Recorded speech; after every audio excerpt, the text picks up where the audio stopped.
A bill in Missouri would extend protections for domestic violence victims. The owners of Jim's Steakhouse in Pittsburg, Kansas say they have been hearing some rumors about their restaurant, and they want to set the record straight. You'll hear from them coming up. A housing project's coming to Pittsburgh. Will tell you how it's unique. The 4 states' most watched news starts now. Missouri's House of Representatives votes to offer lifetime orders of protection for victims of domestic abuse. This is KOAM News at 10. Right now, most orders of protection are effective for 1 year, meaning victims have to renew the order in court every year. Representative Lane Roberts, the bill's sponsor, wants to change this and says this bill was inspired by his time as Joplin Chief of Police. I've not only seen it happen, I've lost track of the number of times that I would have to look some victim of domestic abuse in the eye and explain why I couldn't do what I knew needed to be done because the law didn't provide for it. Anyone who is a victim of domestic abuse can call the Lafayette House Hotline for help. You can find that number in this story on our website, KOAMnewsnow.com. Missouri voters last year amended the state constitution to extend access to Medicaid to thousands more low-income adults. Well, now the Missouri House wants to redirect Medicaid expansion funding to services for people with disabilities, the elderly, and other vulnerable groups. The GOP-led House vote to pass an alternative plan for how to spend the Medicaid expansion money. Many Republican lawmakers don't support Medicaid expansion, so the House stripped money for expansion from next year's budget. Democrats are condemning that move. Checking in with Doug Heading now for our first look at the weather. Well, Dow, kind of a chilly day for us today. We should be topping out into lower 70s. We only went to 52. We had the clouds, we had the showers all day long. Really, our temperature hasn't moved much throughout the entire day, but at least all the heavy rain is out of here. We still have really just kind of a persistent drizzle, but most of the heavier rain is now out across central parts of Missouri. We're going to continue to see pockets of drizzle as we go through the overnight hours tonight. A little bit heavier in spots, but again, the heavier rain is gone, and this drizzle is going to last all night long, but our temperatures are going to hold fairly steady. You can see here's 1 a.m. Let's go into the early morning hours, temperatures mid-40s, and then maybe a little bit of sunshine in the morning, and then we'll get more clouds and more pop-up showers as we head into Saturday afternoon. However, now, it does get interesting. By the time we head into early next week, we have chances for thunderstorms, maybe even a little bit of snow. We'll look at that here in a bit. All right, Doug, we'll see you soon. Jim's Steakhouse has been a Pittsburgh staple since 1938. And while it's currently closed, the restaurant's owners are optimistic that won't be the case for long. KOAM's Mike Mahoney spoke to the owners who wanted to address some rumors about the steakhouse. The Castagno family spent this rainy Friday cleaning up Jim's Steakhouse in Pittsburgh, which is once again in their possession. They sold the steakhouse 7 years ago, but got it back after the last owner couldn't keep up with payments. He ran it for 7 years, and I think after about 6, he just got tired of it and walked out. Leroy Castagno says his family has heard plenty of rumors about the future of Jim's Steakhouse since they got the restaurant back, and he wants to set the record straight. He says that health problems prevent him from getting back into the steakhouse business, but that doesn't mean that Jim's is done in Pittsburgh. We like to try to keep it as a steakhouse and not something else. So there's several people out there really interested. I'm surprised. We like to see it reopen as Jim's Steakhouse, and we're working on it right now. Jim's Steakhouse has been a popular Pittsburgh restaurant for the last 82 years. And while the Castagnos are looking for a new owner, that doesn't mean they plan on being strangers. I told the guy today, I said, I look forward to coming back here and eating here if you who buys it, because Pittsburgh needs it. In Pittsburgh, Mike Mahoney, KOAM News. Leroy Castagno also says he's pleasantly surprised the coronavirus hasn't scared away potential restaurant buyers. The groundbreaking is close for Pittsburgh's first gated community. The villas at Creekside will feature upscale living for residents 55 and up. The first phase will bring 29 units, outdoor recreation, a dog park, and all of the infrastructure needed for the project. The city will absorb some of the costs for infrastructure by using a rural housing incentive district. Ground is set to be broken next month. We're very excited to get going, and we hope that we can generate Well, we generate a lot of regional interest, and that this project brings a lot of alumni back to the Pittsburgh area. The city says they're still working with the developer to decide who will take care of the streets that are inside of that gated community, since they won't be accessible to the public. They hope to have residents living at the villas in the first part of next year. Criminal charges against a former Independence Community College football coach are dismissed. Jason Brown was charged with 4 felony counts of blackmail, along with misdemeanor counts of identity theft, or allegedly sending fraudulent emails. The Montgomery County prosecutor alleged that Brown fraudulently carried the name of a Los Angeles County attorney in those emails. But the criminal charges were dropped because that attorney would not testify in the case. Brown still had to pay $198 in legal fees and make a $1,000 donation to a charity or nonprofit organization. This year's cold snap led to high utility bills for individuals and cities. The town of Mulberry, Kansas was billed $53,000 for its natural gas, and now they're suing BP. They allege BP acted outside of the law, citing the Kansas Consumer Protection Act. They're seeking damages of $40,459.48. We reached out to BP for comment, and they sent us this statement that says, in part, quote, "We recognize the impact of the recent winter storm caused hardship for millions of people in the U.S. Throughout this period, BP has sought to honor existing contractual arrangements and respond to customer needs while complying with all laws and regulations governing the relevant markets. Police have identified the man they say opened fire at a FedEx facility in Indianapolis, killing 8. Police say he was a former employee of the company. Nikki Batiste reports from Indianapolis.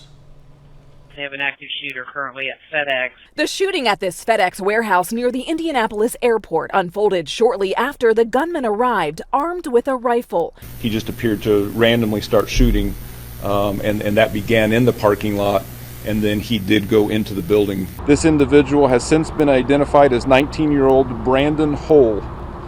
FedEx officials have confirmed that Mr. Hull was a former employee at the facility, and he was last employed in 2020. Police say when they arrived, they found the shooter had taken his own life after a rampage that took just a few minutes. They found several victims injured and several victims deceased, as well as the suspect. Jeremiah Miller was outside the facility about to start his second shift when he heard the gunfire. My initial thought was, don't die and escape.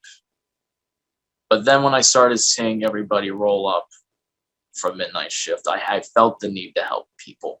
The shooting is just the latest in a string of mass shootings, the third in Indianapolis this year alone. This man arrived at a nearby staging area to find out his loved one was safe. I came here and they were able to give me that he was in the other building when it happened. I'm so thankful. But others expressed frustration at company policies that kept them in limbo. They need a different type of policy where you can contact your employee or allow them to have their cell phones. Federal investigators are now assisting local police as they try to figure out a motive. Nikki Batiste, CBS News, Indianapolis. Police say investigators have searched the Indianapolis home associated with Hull, and they've seized evidence, including desktop computers and other electronic media. The FBI says they questioned Hull last year after his mother told police her son might commit, quote, suicide by cop. Still ahead, how NEO will use a $50,000 grant to combat opioid abuse. And the White House lays out a plan to deal with the growing problem of COVID variants. NEO A&M College in Miami received a $50,000 grant to combat opioid abuse. The money is coming from the Oklahoma State Regents for Higher Education. The funds will help train students, staff, and faculty to identify and even treat, to some degree, opioid abuse. Healthcare workers worry that some students may turn to substance-seeking coping mechanisms during the transition to distance learning. So we've done some student events, and then we've also worked with some consultants to try to wrap our minds around the impacts of the pandemic on psychosocial factors in students. And so we're really trying to kind of hit this from all different angles. NEO received a similar grant in 2019. White House officials say nearly half of all COVID-19 infections in the U.S. are caused by a highly contagious virus variant. That's why the U.S. is now laying out a plan to combat those variants. Mandy Gaither has more. Even as we accelerate our efforts to get shots in arms, more dangerous variants are growing. As the war against COVID-19 continues, the U.S. is hoping a new effort will help. Today, we are announcing a $1.7 billion investment to bolster the ability of the CDC and state and local public health departments to monitor, track, and defeat emerging threats. Right now, officials say highly contagious virus variants account for nearly half of all COVID-19 cases in the U.S., increasing the urgency to identify and track those mutations. Through genomic sequencing, officials aim to do just that. The increasing trends in cases, hospitalizations, and deaths are very concerning, and they threaten the progress we've already made. According to the CDC, the U.S.'s 7-day COVID case average is up, nearly 70,000 new cases a day. Hospitalizations are 5 to 8% higher than they were in the prior 7-day period as well. And for a third day in a row, average daily deaths have gone up to more than 700 a day. Relaxed public health measures and virus variants are being blamed for the increases. Some of the variants are believed to be 50 to 70% more transmissible, which makes the race to stop the transmission even more challenging and threatens to overwhelm our healthcare system again in parts of this country. By identifying the variants earlier, officials hope to slow the spread. For Health Minute, I'm Mandy Gaither. The U.S. is also funding a system that'll make it easier to share and analyze the sequencing data to help public health experts quickly access information about the spread and the mutation of viruses. Later, a couple of brothers who made a name for themselves on the court in southwest Missouri are returning to the region. Plus, some rain chances stick around, and could we even be talking about some snow? We'll talk about that coming up next.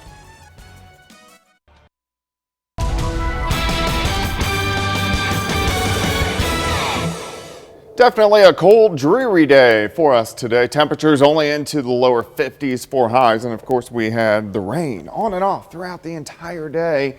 And besides that, just kind of a crummy day. Unfortunately, our temperatures aren't going to warm up much as we head into the weekend, but we are going to get rid of majority of the rain. Great time lapse, Indigo Sky Casino and Resort. Of course, Indigo just outside of Seneca, Missouri. Zooming in. Here's our high temps during the afternoon. You can see most of us were sitting 50, 51, 52 degrees. Since that point in time, we haven't dropped off much. Most of us now 46, 47, 48 degrees. We may drop off 2 or 3 more degrees, and that is just about it. Rainfall amounts where you see the greens, this is showing us of a half an inch or more, half an inch to about an inch. And then the lighter colors showing us kind of in that quarter to half inch range. So not extremely heavy amounts of rain, just kind of slow soaker throughout the day. Look at our radar over the past several hours. Heaviest rain is out of here, but we still have these pockets of drizzle and light showers. This is what we're going to see tonight. Where you do see the rain picking up on the radar, those are light showers. Everybody else is getting drizzle. It's just too light to really pick up on the radar. Zooming into the metro from Pittsburgh to Miami, Joplin, Neosho, Carthage, we have mainly just kind of a solid drizzle out there, and I think that's what we're going to have tonight all the way into tomorrow morning as this storm system slowly rotates out of here. On the back side, you can see a couple little bands across central parts of Nebraska. This is going to rotate through, so it's going to keep some moisture around, so we're going to have some chances that we could pick up a few spotty showers for us tomorrow. Here's 1 a.m., still some random showers and drizzle. 5 a.m., much of the same. And then by early to mid-morning, I do think most of the rain's going to be out of here, but even all day long, we could have a spotty shower trying to pop up. So we're going to have a lot of clouds. Temperatures, they're not going to warm up much for us tomorrow. A little bit warmer than at least what we saw today. So as we head through the afternoon hours, we'll have these spotty showers, but I do think by evening, we'll start to pick up a little bit more sunshine, which is going to be nice. 43 to start, 50 by noon, high temp of 54. We're going to have north winds at about 5 to 10, maybe upwards to 15. Another weak wave tomorrow night into Sunday morning. This brings clouds back in, and we could get a few spotty showers again Sunday morning, and then sunshine again by Sunday afternoon.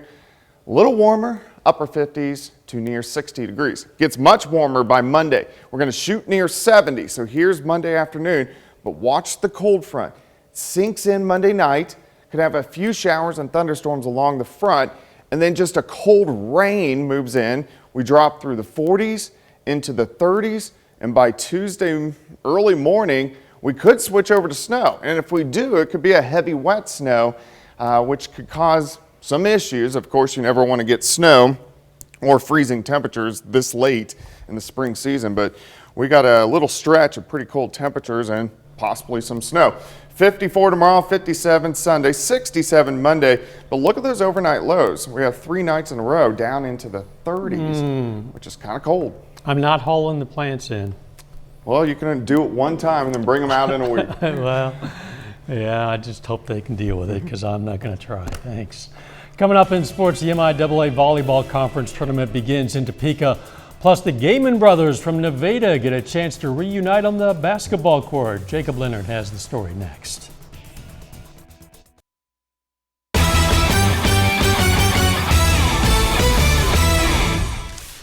The Gaiman brothers from Nevada, Clay and Dalton, are transferring to play basketball together at Drury next season. Clay from Division I Abilene Christian, Dalton from Arkansas Fort Smith. Danny Terzer catches up with the two to talk about reuniting on the court for the first time in more than 3 years.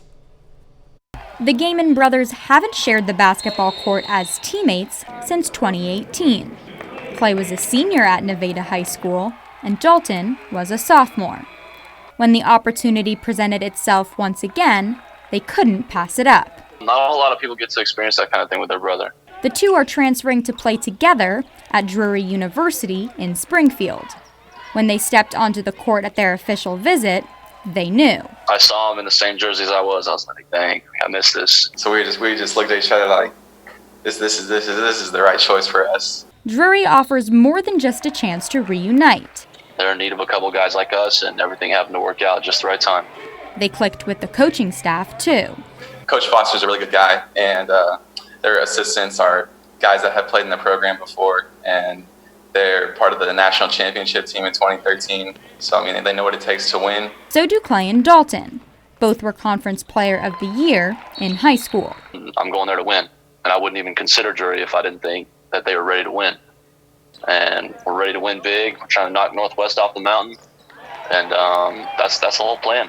I mean, I want to ring. I want to win a tournament championship. Clay and Dalton push each other to be better. Growing up, he was always kicking my you know what. But I mean, as we get a little older, I mean, I put on some pounds. I mean, it's about 50-50 now. Not at all. No, I still win every time. He's lying to you. But as teammates, I think we're both going to go get buckets there, and we're both going to win ball games at Drury, and you know, the next 2 years are going to be a whole lot of fun for me. Danny Terzer, KOAM Sports. Drury was 11-10 overall last season and finished as the GLVC Conference Tournament runner-up. The Missouri Southern Lions are 22-6 with just 12 games to go in the regular season. Now they're second in the league in runs batted in, with a couple guys at the top of the lineup leading the way. Now, Tommy Stevenson is second in the league in RBIs with 36 in 28 games, while Jordan Fitzpatrick right behind him with 34. Now, the rest of their numbers also similar. Both have 8 home runs. Fitzpatrick leads the league in doubles with 14, while Stevenson has 13. Now, it's a friendly competition between the two for who finishes with the better numbers. Either way, though, they're a big part of Missouri Southern's offensive success. We hang out a lot, and we like to give each other, crap all the time and mess with each other. But we, if he does something, I try and do something too, and just kind of one-up each other. It's pretty fun. It's great to win, and it's fun to have those little competitions we have. Those guys are really good hitters, and they've heated up kind of both at the same time, and it's fun to watch them. You can check out our full story with Stevenson and Fitzpatrick on the sports page at KOAMNewsNow.com. The MIAA Volleyball Conference Tournament begins today in Topeka. Both Pittsburg State and Missouri Southern are on the floor today. The Gorillas on the floor first against Newman. PSU actually won the first 2 sets, but Newman rallies to win 3-2 in the end. As for Southern in the quarterfinals against Central Oklahoma, that one also goes 5. The Lions fall 3-2. That's it for sports. We're back after this. Take time now to honor a local veteran, Private First Class Ray Storm. He served in the U.S. Army during World War II and received a Purple Heart. His hometown, Lamar, Missouri. Private First Class Ray Storm, a 4-state hero. Kanye West's $1 million Yeezy shoes could become the most expensive sneakers ever sold. The rapper first wore these Nike Air Yeezy 1 prototypes during the Grammy Awards in 2008. Now, Sotheby's auction house has valued the shoes at a cool $1 million. The auction company says that value comes from the brand's cultural impact. Kanye West's apparel brand helped him become a billionaire, according to Forbes. The sneakers will be displayed in Hong Kong starting Friday before being auctioned later this month. Possibly $1 million, Doug. For shoes. An investment, I guess. I guess so. All right, weather-wise, we're still going to have the drizzle, a few showers sticking around for us tonight. And we could get a pop-up shower tomorrow afternoon and then again on Sunday morning. Temperatures kind of cool through the weekend, highs into the 50s. Thanks for joining us. Enjoy your weekend. Let's take care of ourselves and each other.